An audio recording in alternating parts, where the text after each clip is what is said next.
Hi, I'm Paul McGee. I'm author of the book Self-Confidence, the remarkable truth of why a small change can make a big difference.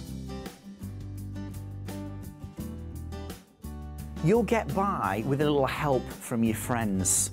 I think there's a lot of things we can do to help ourselves develop our confidence, but if I'm honest, as I look back at all my time on this planet, I realise that I've needed other people to help me.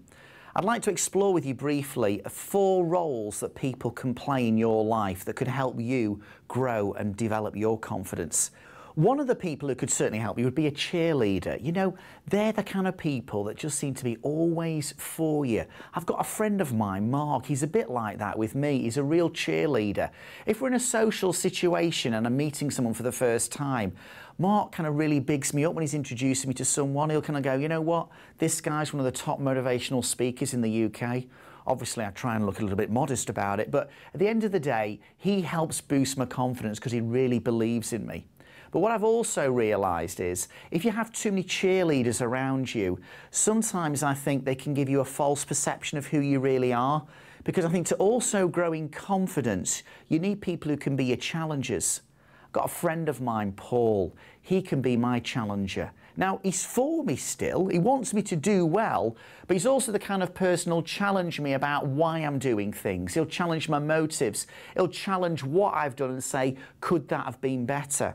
In fact, when I write books, I will always send the book to Paul. I welcome him challenging me, because by then I get some ideas and input on how to make my book better. Therefore, I'm more confident when it's released that I've done a good job. But if I just had cheerleaders around me all the time, I said, oh, it's wonderful, I might not actually do as well. So, have you got cheerleaders in your life? Have you got some people who are prepared to challenge you as well? Because if you have, that's going to be really helpful. But if you haven't, maybe you need to look for them. Final couple of other characters you might want to think about. There's the coach.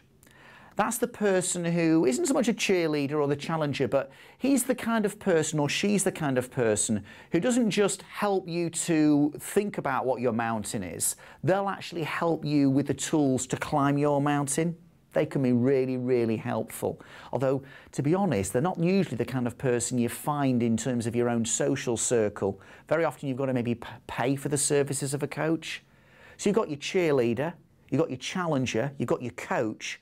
The 4th role that I think is useful for people to play in our lives that can boost our confidence is the confidant. They're the people who actually don't give you any advice. They don't challenge you. They're not there to try and coach you to how you're going to climb that mountain.